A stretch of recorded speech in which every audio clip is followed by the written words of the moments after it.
today I'm going to talk a little bit around function and pain, specifically learning how we can function around pain and how an occupational therapist can help improve function.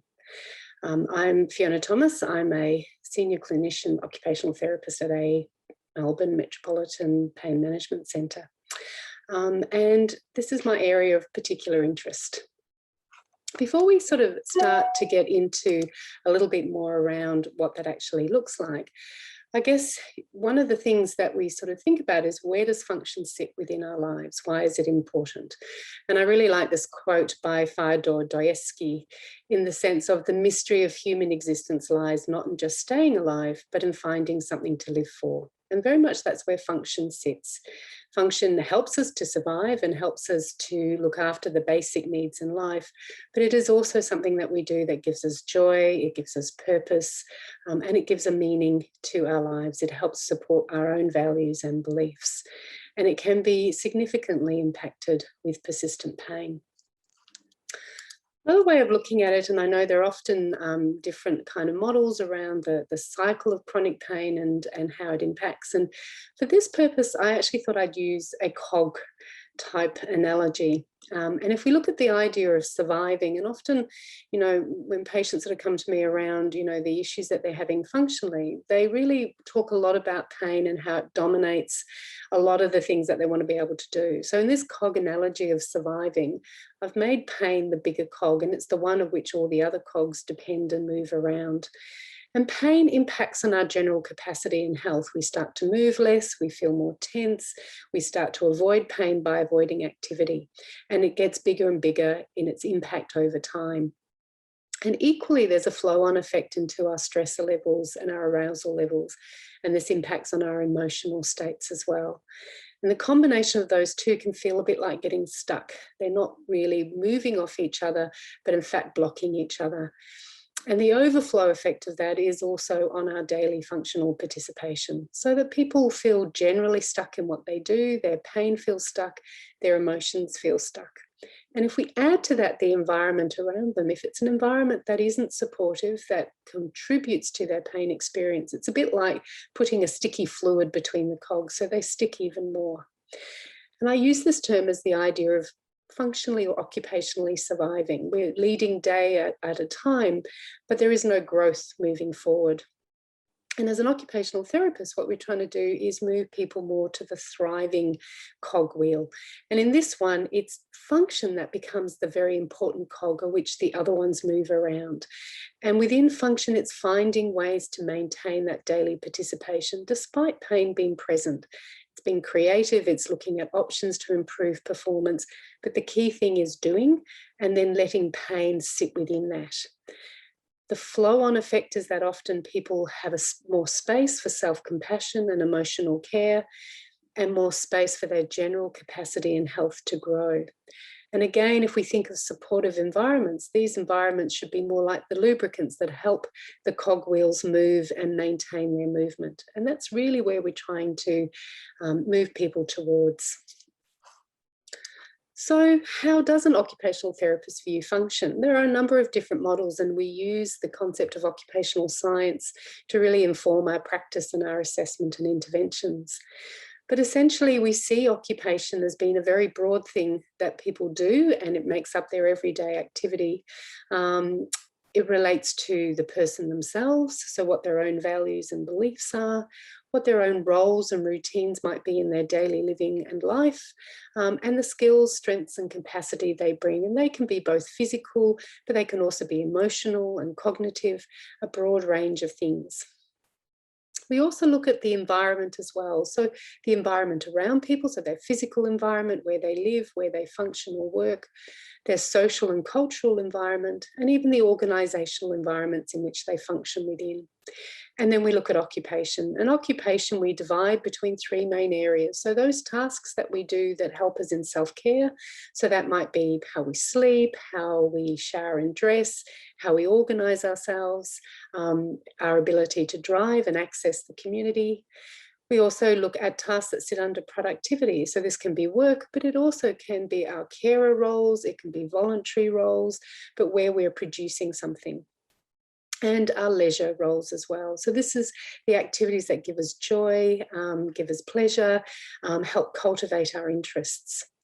And essentially these three big balls work together. So when they're integrated, when they're moving in together, there's a bigger area and opportunity for doing, and we call that occupational performance. But if you have something like pain and the ripple effect of pain, it tends to drag these balls apart. And so that occupational performance in the middle gets smaller. And that's often the lived experience that people notice. So does function matter? Well, yes, it does.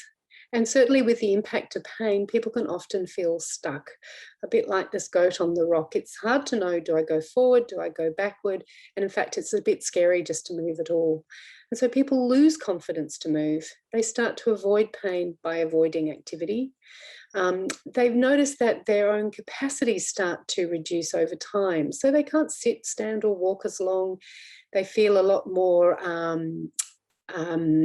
impaired in terms of cognitive issues like concentration and memory. Being able to lift things or move things becomes more difficult.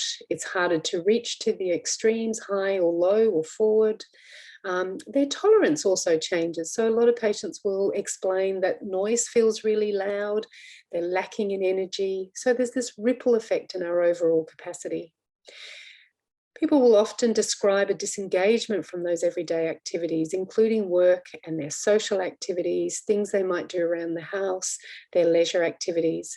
And they find they're spending more and more time with more survival self-care tasks, which are more around resting, attending appointments, spending time on activities that are more around their pain relief, so whether it's using heat packs or exercises or stretches. And over time, there's a loss of roles, and with that comes a reduced sense of our own self-worth and associated stress that goes with it. And altogether, those things all contribute to our pain experience. So what we want to do is change it, and the impact of function can do that, and it's all about perspective. So in this photo, believe it or not, that's the same rock that's in the middle. You can just see it sitting there, just in the middle of where that lady is standing. And what you realize is there is actually a pathway that leads to and from that rock. And this is really what we're trying to do, is find a different pathway that gives us an out and allows us to move forward. So function provides an opportunity to move. It builds self-confidence in our abilities despite pain. It also helps us build our capacity and gently challenges us to try and do a little bit more. It encourages us to engage with others, and also in tasks that we value and that meet our own values and beliefs. And engagement leads to more opportunity for connection, to be motivated to do things for joy and for purpose. And over time, as we resume some of these roles, we build our sense of self-worth, we feel less vulnerable, and there's less stress and worry associated with that. And again, all of the above helps us decrease our pain experience.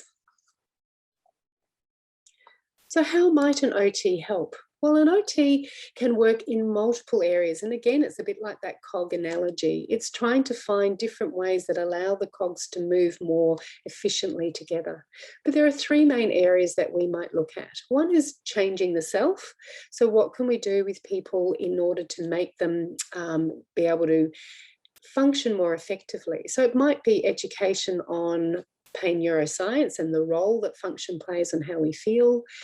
It could be education and practice of different postures in activities. So how do we maintain them? How do we support them? What postures are more useful and allow us to be more efficient? It can be practice of helpful body mechanics in day-to-day activities. But it's also a lot about learning to self-regulate our system. So how we choose to pace our activities, how we get the sensory experiences that make our system feel more confident, more engaged, more alert, or if we're feeling stressed, what are some of the things that actually help our system to calm and settle down? An OT may also work on changing the task. So how can we take an activity and break it down into manageable amounts? Sometimes we might use simple adaptations to make that task easier. That might be around equipment or techniques. But we also do a lot of work at grading the activity so that people are less fearful around performing that task and improve their confidence in being able to do it.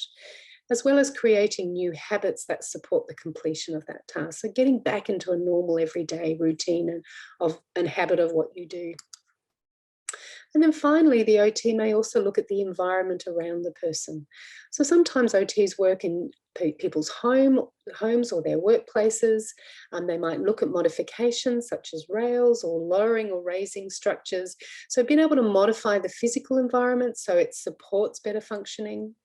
But also they might explore the social environment and what are some options to increase someone's support or connection, maybe helping them to link into community options and services over time, as well as exploring systems that can support participation, such as returning to work, community access, looking at funding opportunities to be able to sustainably do these tasks. So that's a really simple introduction into the role of how an OT might work in pain management and how they support function. Sometimes people say, well, how do I find an OT? We often are in pain management centres, but not in every one. And so sometimes people have never come across an OT. They're certainly available in community rehabilitation centres, in hospitals and in private practice. So if you're trying to find an OT, one of the best places to go is to OT Australia, and I've given you the link there. And you can Google in find an OT within your area and within pain management. And just finally, a few resources if you want to know a little bit more about OT. There's a couple of sites there that talk about what an occupational therapist might do and about occupational therapy generally. And I've also included a link to an article that's publicly available about how an OT might contribute to chronic pain management. Thank you today. It's been really lovely having an opportunity to talk about what an OT does in pain management.